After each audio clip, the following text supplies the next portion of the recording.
transmisión sexual y hace relación a algunos de esos procesos infecciosos, que esos procesos infecciosos nos pueden complicar el embarazo y que se enmarcan dentro de ese cuadro que se llama síndrome de Torch, ¿no?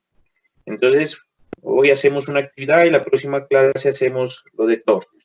En este momento, lo de infecciones de transmisión sexual, allí van a estar involucradas algunas de las infecciones que van en Torch, en el que nos complica, sino que acá lo tenemos organizado como ITS, y esas mismas 2 o 3 patologías que compartimos las vamos a organizar como Torch para ver en la parte obstétrica cómo nos van a complicar. Cambiamos la definición anterior, que se llamaban enfermedades de transmisión sexual, ahora se llaman ITS. La presentación está subida allí en los archivos de Teams, ¿no? Así que la pueden ir revisando, me imagino que ya la leyeron. En infecciones de transmisión sexual está generada las infecciones por bacterias, por virus, por parásitos y por hongos. No solamente es por bacterias, no solamente es por virus. También puede generarse infecciones por parásitos. Algunos parásitos como tricomona, que es un parásito que nos genera muchas dificultades en las damas y en los varones. Algunos hongos resistentes. Tenemos también lesiones por amebas, o sea, el espectro no solamente es a lo que creíamos antes que era bacterias y virus. La mayoría de estas ITS tienen relación con las prácticas sexuales. Entonces, como las prácticas sexuales son múltiples, podemos encontrar diferentes sitios donde se va a producir la infección. Pero también hay unas de estas ITS que pueden generar en el personal de salud cuando se maneja nada, cuando nos pinchamos, cuando no nos protegemos para hacer algunos procedimientos. Por eso a los que han rotado en el hospital conmigo les he insistido en que uno no debe pensar solamente en protegerse ahora que tengo COVID-19. Uno debe protegerse siempre, porque no sabe cuál es el paciente que llegue con un proceso infeccioso que no está sintomático y que uno por hacer un procedimiento puede contaminarse. Uno no sabe quién tiene un VIH, uno no sabe quién tiene una sífilis, uno no sabe quién tiene un herpes, uno no sabe quién tiene una hepatitis B. No nos protegemos siempre con ellos. Entonces hay que considerar a todo individuo que llega a consulta, hombre o mujer, como un individuo que puede tener algún proceso infeccioso y debemos nosotros como personal de salud protegernos, cuidarnos bastante.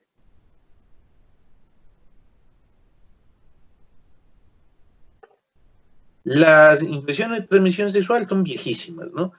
Eso a lo largo de la historia, todos los textos hacen referencia de que eran unas infecciones tan severas que generaban ya hallazgos en algunas momias han encontrado, según los que hacen los estudios, lesiones en piel muy sugestivas de manifestación secundaria de sífilis, o sea, la sífilis es un agente de largo tiempo. Entonces, en Roma usaban algunos preservativos, o sea, cuando uno dice desde cuándo estamos tratando de protegernos contra ITS en las prácticas sexuales, imagínense, los romanos ya usaban preservativos de tripa de carnero. ¿Cómo habrán hecho eso? No sabemos, pero en los escritos de ellos se denominaba la camisa de Venus. Ese era un preservativo. Ahora nosotros tenemos acá preservativos a base de látex y no los usamos. Por eso es que se nos han disparado todo lo que es infecciones de transmisión sexual. Hay un código de 2000, 2250, 2200 antes de Cristo en que ya se habla de la sífilis con cuadro clínico. Los chinos, que son una población muy antigua, ellos ya describen prácticas de higiene sexual en sus tratados médicos. Hay unos textos de 4500 años antes de Cristo donde ya se habla sobre la higiene sexual. En el siglo XIII ya se empezaban a mencionar como unas enfermedades sociales. ¿Por qué eran unas enfermedades sociales que se consideraban en ese momento? Porque pues la única vía de transmisión en ese momento eran las relaciones sexuales con población de riesgo en ese momento, damas o varones que no tenían protección. Pues todo eso evolucionando hasta que más o menos en 1990 los organismos de salud pública mundiales dijeron tenemos que agrupar a todos estos en las enfermedades de transmisión sexual, porque se analizaba era la manifestación clínica y se agrupaba como manifestación clínica, y después es que ya cambiamos nosotros a las famosas infecciones de transmisión sexual. Hay representaciones pues, de nuestras culturas viejas donde se manifiestan estas lesiones. Ustedes pueden ver allí las imágenes donde se cree que esas manifestaciones en piel eran lesiones sifilíticas. Las ITS se volvieron famosas cuando empezaron a enfermar a personajes famosos, a reyes, a clases sociales elevadas de ese momento, y fallecían en forma temprana, pues porque ustedes saben que no teníamos antibióticos. Entonces las ITS han estado presentes desde el inicio de la historia del hombre y han generado verdaderas epidemias que han afectado a mucha población y han generado mucha muerte. ¿Qué hizo el ministerio? Abordó estas ITS en la guía de práctica clínica y trató de abordarlas y agruparlas siguiendo algunos signos, algunos síntomas, para que en nuestro nivel 1 de atención, pues que no siempre disponemos de las pruebas de laboratorio ideales, tratemos de hacer el manejo inicial. Entonces, allí es donde aparecen las famosas ITS agrupadas. Las ITS en Colombia, pues, son poco estudiadas porque no hacemos reporte grande. La ITS que más se reporta es la correspondiente a vaginosis bacteriana. Hay otra ITS que una prevalencia alta que es las infecciones por Clamidia trachomatis, y hay otras como Neisseria. Todas esas son de notificación obligatoria. Vemos que hay un subregistro por no llenar esas fichas de notificación obligatoria. En las instituciones lo que más se notifica es sífilis. ¿Se ven las diapositivas?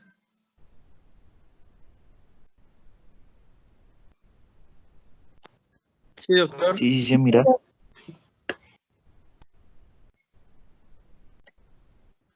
Entonces, en el abordaje sindrómico se ha tratado de incluir en el abordaje sindrómico síntomas. Entonces, se han clasificado como las ITS que generan flujo vaginal, las infecciones que me generan cervicitis, las que me generan úlceras genitales, las que pueden acompañarse de descargas a nivel de uretra, las que pueden en los varones generar inflamación escrotal y las que pueden generar adenomegalias. Todas tienen unos factores de riesgo, pero allí no podemos decir que unas tienen más factor de riesgo para una cosa, para otra cosa. Ustedes pueden ver allí el listado. Todas las ITS tienen unos factores de riesgo que se pueden resumir. Todos son de riesgo si no se tienen unas prácticas sexuales adecuadas y de protección. Para una población menor de 25 años, número de compañeros, no uso de anticonceptivos de barrera, el consumo de drogas, y todas van encaminándose hacia allá. O sea, hay muchos factores de riesgo. Lo que sí es cierto, que a lo largo del avance de los años y la modernidad, y lo que se ha permitido, la libertad para más prácticas sexuales, entonces al tener libertad en esas prácticas sexuales, pues no se eleva el riesgo de que podamos adquirir alguna de las infecciones de transmisión sexual. Es lo mejor hacer prevención. ¿Y cómo vamos a tratar de hacer prevención? Pues con la consejería, con algunos usos de preservativos, con algunos usos de permicidas, pero lo mejor es la prevención y una buena educación. Cuando hablábamos sobre planificación con algunos grupos, aparece una recomendación que dan muchos de los textos, que dice la abstinencia, pero la abstinencia no es una recomendación, porque la abstinencia es como decirle para planificación familiar, use la abstinencia. Eso es contra la posibilidad de las relaciones de pareja. Entonces, esa no es una recomendación que se debe dar. Iniciemos con las infecciones caracterizadas por úlceras. ¿Qué patologías me van a generar úlceras genitales? La primera, la sífilis, ¿no? Generada por una espiroqueta que se llama Treponema pallidum. Ella tiene una característica espacial, una pared que es muy sensible a penicilina, y por eso el único tratamiento contra sífilis es penicilina. La espiroqueta generalmente no la logramos ver como se ven allí en esas imágenes en microscopía electrónica, porque cuando hay la manifestación clínica ya tenemos simplemente las complicaciones de la infección, no siempre la infección. Entonces hagamos una cronología. Aparece el contacto, tiene un periodo aproximado de incubación de 10 a 90 días, o sea, el contacto se va hasta 3 meses, la posibilidad de que me genere manifestaciones clínicas. Cuando aparecen las manifestaciones clínicas, aparece un cuadro que se llama la sífilis primaria, que puede durar de 1 a 5 semanas. ¿Cómo así que dura de 1 a 5 semanas?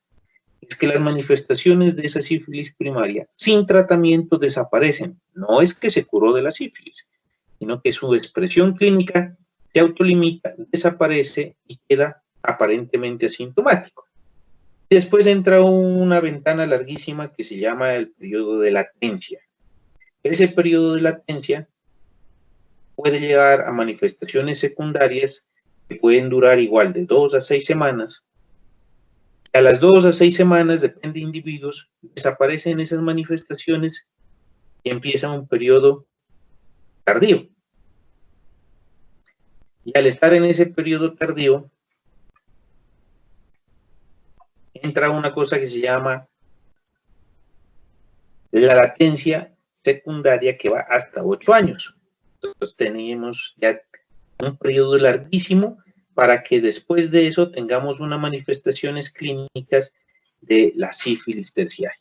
Entonces en la sífilis tenemos sífilis primaria, unas 5 semanas, sífilis secundaria 2 a 6 semanas y después sífilis terciaria. Un periodo enorme, ¿no? 8 años de latencia. Tiene manifestaciones, no siempre, porque estas manifestaciones, tal como vemos en los cuadros en la primaria y en la secundaria, pueden desaparecer sin tratamiento. La clasificación nueva dice que hay una sífilis reciente y una sífilis tardía. ¿Qué hace que se clasifique como sífilis reciente, como sífilis tardía? La duración. Si creemos que entre el contacto y la manifestación ha pasado menos de un año, sífilis reciente. Si entre el contacto sospechoso o el diagnóstico ha pasado más de un año, sífilis tardía. En la primaria, ¿cuál es la característica clínica? La presencia de la úlcera, por eso iniciamos con las patologías que me generan úlcera. En la secundaria, fiebre, adenopatías y cambios en piel. Por eso es que los que rotan en dermatología, cuando hay lesiones un poco especiales en piel, siempre piden la serología o el FTABS, la fiebre de origen desconocido, las adenopatías. Y en la terciaria tenemos compromiso de neurosífilis y de daño cardiovascular. Sífilis primaria. Esa es una expresión clínica de una sífilis primaria, una úlcera de bordes muy regulares, una úlcera de bordes no elevados, con un fondo no hemorrágico. ¿Y esta qué creen? ¿Duele o no duele? No, no duele.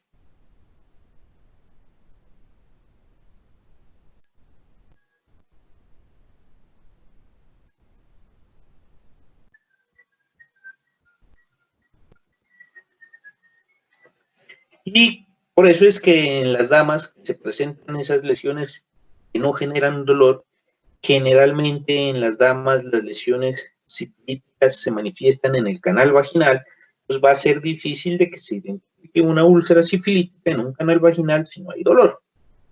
En el varón no le duele, pero se vuelve visible y por eso es que el varón consulta.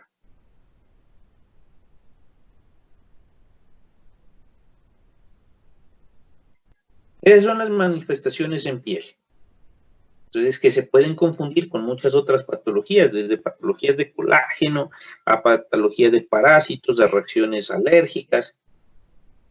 Pero estas son manifestaciones secundarias a sífilis. O lesiones en espalda como estas. Las podemos confundir como unas petequias. O lesiones en piel como estas.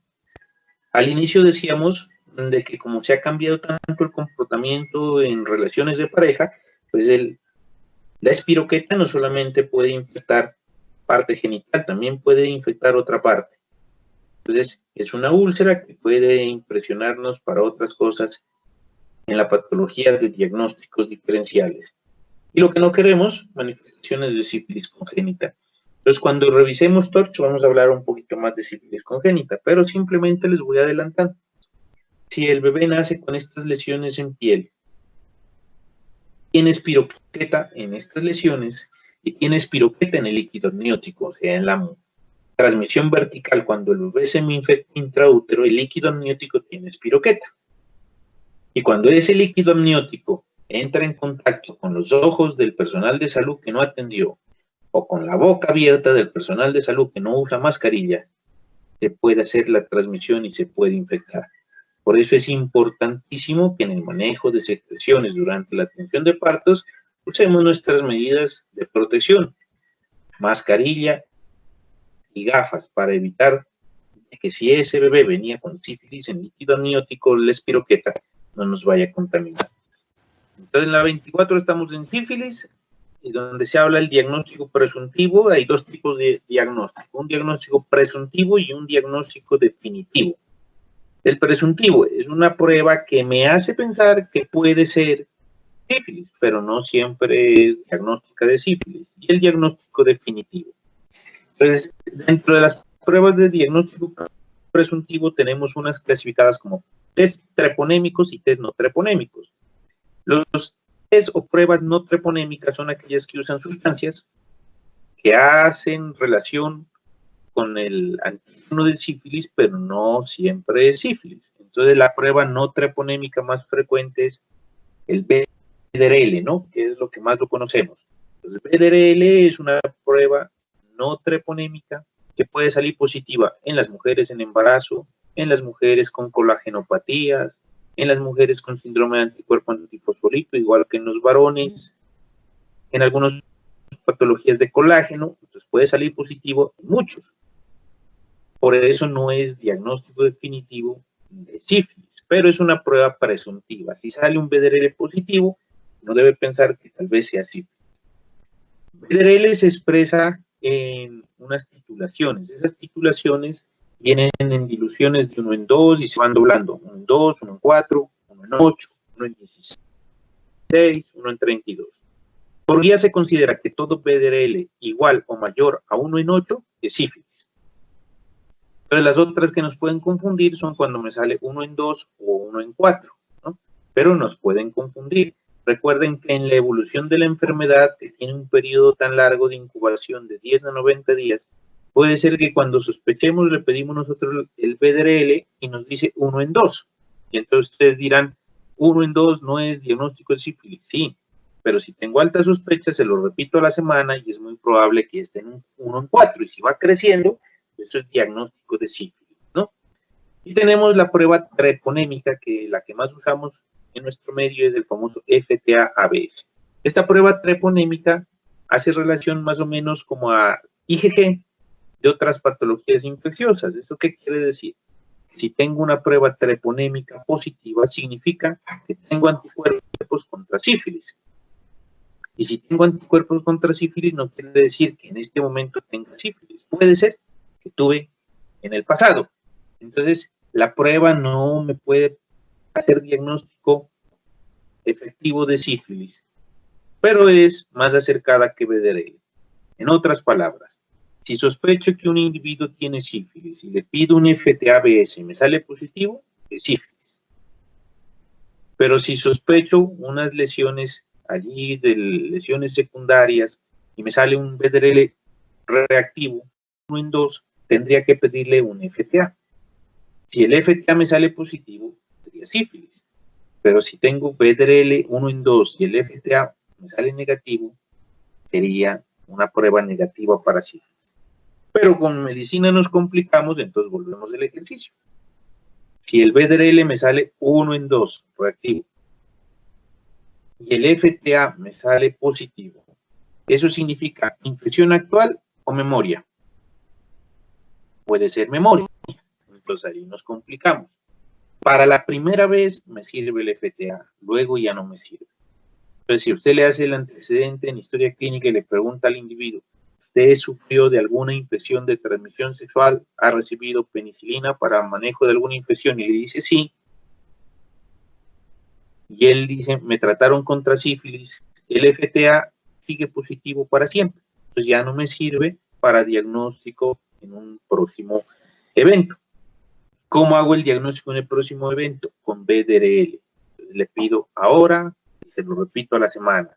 Si los títulos van creciendo, es sífilis. Si los títulos no crecen, no era sífilis.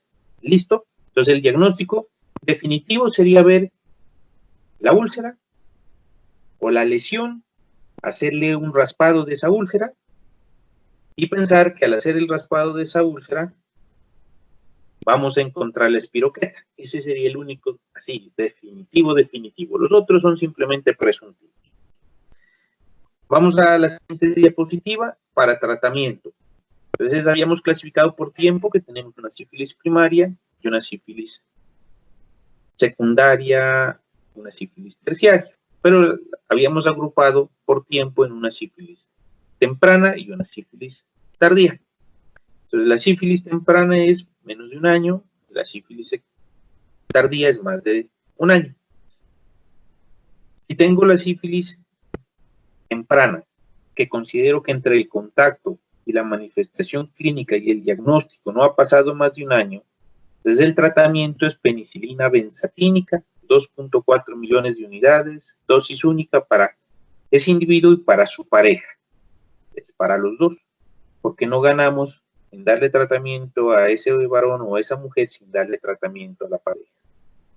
Y si el tiempo que consideramos nosotros supera el año entre el contacto y el diagnóstico, y creemos que es una sífilis tardía, entonces el tratamiento es penicilina benzatínica, 2.4 millones de unidades, una ampolla cada semana por 3 semanas.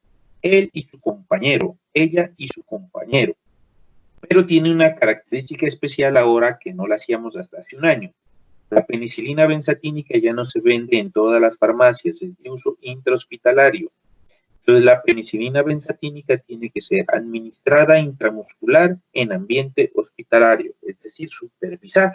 Entonces con eso garantizamos de que no vamos a tener complicaciones a futuro de no tratamientos completos.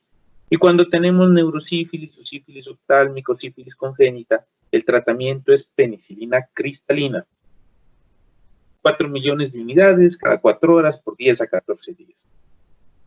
Como ya no podemos pedir FTA porque se queda positivo para siempre, ¿cómo sé que el individuo cumplió tratamiento? Debo solicitarle la serología a los 3, a los 6, a las 12 y a los 24 meses. Cuando solicito esa serología, la intención es de que en cada solicitud disminuya a la mitad. Eso significa que si a los 3 meses le solicito la serología y está en 1 en 16, no quiere decir que está nuevamente infectado. Tengo que comparar con el valor inicial. ¿Cuánto era el valor inicial? 1 en 32. Ah, se bajó a la mitad. Entonces vamos bien. Pero si el valor inicial era 1 en 16 y a los 3 meses sigue 1 en 16, el individuo no cumplió el tratamiento o se va a infectar.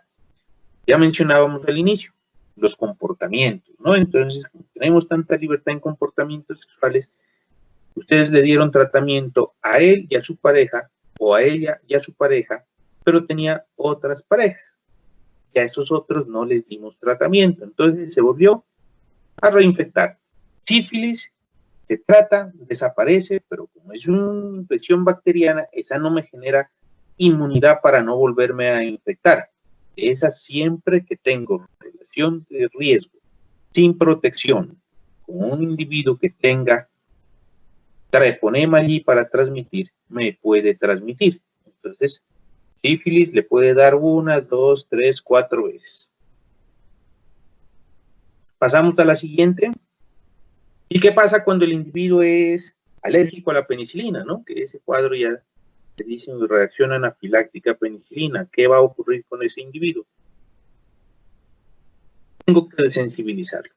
Los esquemas anteriores, como el que les presento allí, cuando dice alérgico a penicilina, decía que debía iniciar un esquema de doxiciclina, 100 miligramos, 2 veces al día por 28 días. Oxetresona, 2 gramos intramuscular día por 10 a 14 días. En este momento, desde el 2019 para acá, el manejo en los pacientes que son alérgicos a penicilina, según guía, Se lo envía a una unidad donde cuenten con UCI para hacer la desensibilización, y hacen los esquemas de desensibilización para penicilina y le administran penicilina benzatínica con dosis de tratamiento. 2.4 millones dosis única o 2.4 millones una semanal por 3 semanas. Entonces el tratamiento, en resumen, para sífilis es penicilina benzatínica. Es alérgico, se lo manda a que lo desensibilicen y que le coloquen su penicilina benzatínica. Siguiente diapositiva. La siguiente tenemos lo relacionado a las lesiones ulcerosas secundarias a herpes. Tenemos dos tipos de herpes que son los que más se relacionan con la parte genital. Entonces tenemos herpes tipo 1 y herpes tipo 2. El herpes tipo 1, que es el oral, el del bucal, el que en la comunidad se dice son los famosos fuegos. Entonces la comunidad dice, la población, me dio una fiebre tan fuerte que reventé con úlceras. No, no. La fiebre es una manifestación sintomática de la infección herpética. Se cree que a los 50 años el 90% de los individuos tienen ya titulaciones para herpes tipo 1, o sea, que hemos entrado en contacto con esas lesiones. Y la mayoría son asintomáticos, ¿no? La siguiente diapositiva.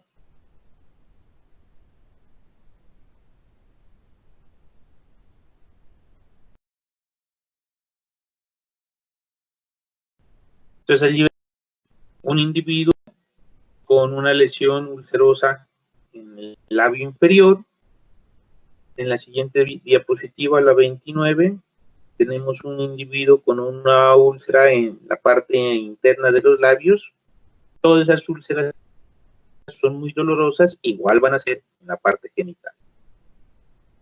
En la siguiente diapositiva tenemos la sintomatología. Entonces son úlceras dolorosas que se autorresuelven sin dejar cicatriz, pero en los varones, tanto en las mujeres, si se aparecen en la parte genital, generan disuria y también tienen adenopatías. Entonces ya tenemos una diferencia con la úlcera sifilítica. La úlcera sifilítica no duele, excepto que esté sobreinfectada, pero las úlceras herpéticas sí duelen. El 90% de los individuos presentan recurrencias durante el primer año y solo en el 60% aparecen los síntomas como el malestar general, como la alza de la temperatura antes de que aparezca la úlcera. Tenemos en la siguiente diapositiva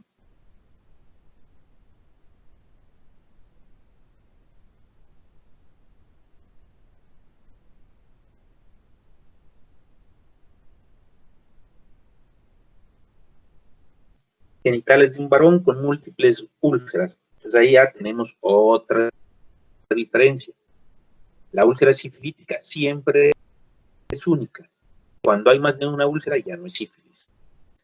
Entonces tenemos úlceras múltiples con bordes irregulares no elevados que al examen físico serían dolorosos. Y si tenemos un individuo como el que se manifiesta allí en la presentación, con múltiples úlceras tipo sacabocados, entonces ese ya no solamente tiene una infección herpética, ¿no? Hay que pensar que ese individuo puede tener una infección inmunosupresora. Entonces, adicional a eso, ¿qué le pediríamos? Todo el panel que se pide cuando hay ITS, ¿no? Serología, hepatitis B, VIH. O lesiones así. Recuerden que herpes tiene un seguimiento por las líneas nerviosas, ¿no? Entonces genera lesiones en la parte de dermatomas. Entonces es un paciente inmunosuprimido con una infección por VIH con manifestación herpética. Úlceras dolorosas que generan malestar general, fiebre y adenopatías. ¿Cómo hacemos el diagnóstico en las gestantes? El de las gestantes nos preocupa la primoinfección. ¿A qué hacemos referencia con primoinfección? Primoinfección es esa embarazada que se infecta por primera vez con herpes, tipo 2 o genital. Entonces, si se infecta por primera vez con herpes, tipo 2 o genital, la posibilidad que le transmita herpes al bebé intraútero es del 50%. Pero si no es una prima infección, es una recurrencia, la posibilidad de transmisión es del 1%. Por eso es que es importante tener un diagnóstico en las gestantes previos, saber si le dio o no le dio en alguna ocasión. Eso cuando lo sabemos, cuando hacemos la consulta preconcepcional. Si la gestante tiene lesiones herpéticas, la vía de terminación por dónde debe ser, cesárea. Pero si la gestante simplemente tiene el antecedente de que le dio herpes durante el embarazo, pero al final del embarazo no tiene lesiones en genitales, se puede probar parto vaginal. La prevención es muy eficaz y si tenemos lesiones no debemos hacer amniotomía, o sea, no debemos romper las membranas. En los nenes, cuando el nene nace o cuando tiene el canal vaginal de la mujer lesiones herpéticas y nace por vía vaginal ese bebé, entonces va a presentar lesiones en piel, en ojos, en boca, le puede dar encefalitis, puede dar enfermedades diseminadas y puede fallecer. ¿Cómo hacemos el diagnóstico de las lesiones herpéticas? Por la titulación de anticuerpos. ¿Qué anticuerpos movemos? IgG y IgM.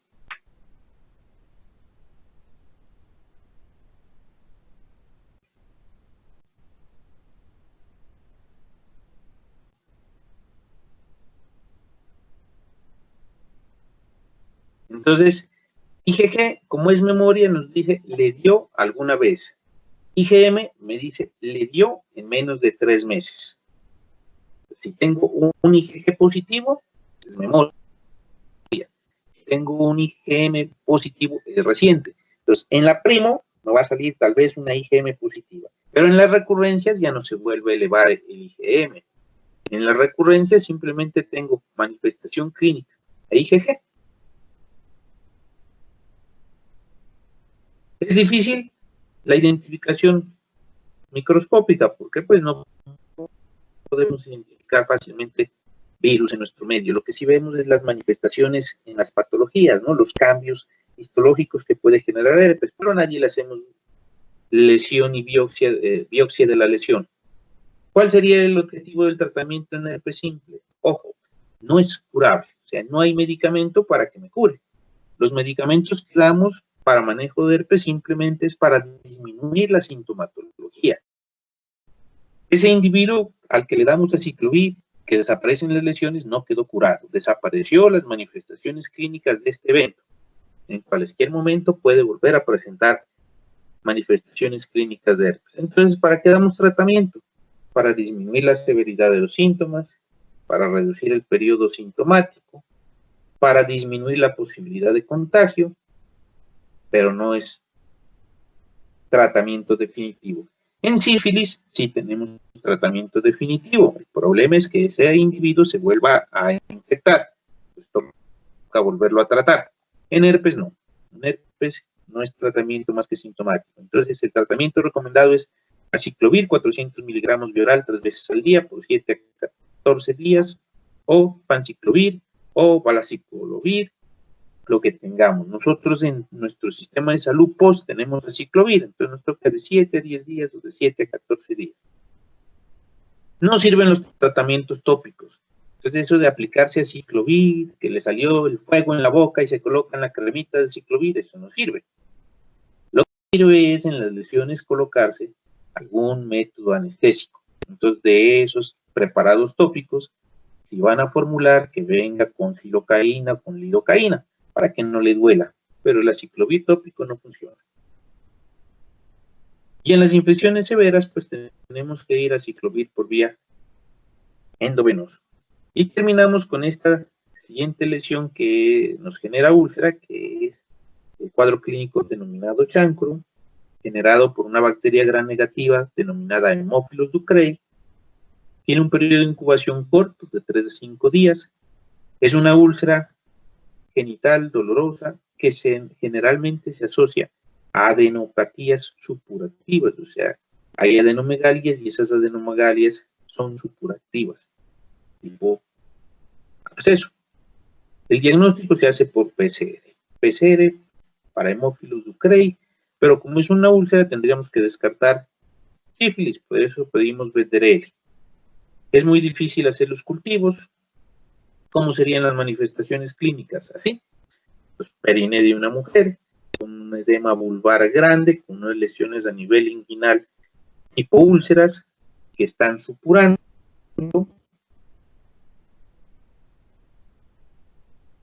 Si eso evoluciona, ustedes ven hacia la parte superior de ingle unas lesiones más grandes y hacia abajo unas lesiones con exudado.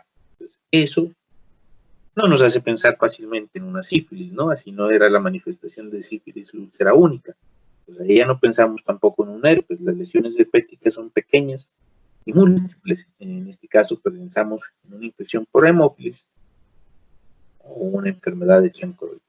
Pero esa también tiene unas manifestaciones en piel diferentes a la úlcera, como unas vegetaciones, que no son unas verrugas. ¿Sí ven ustedes?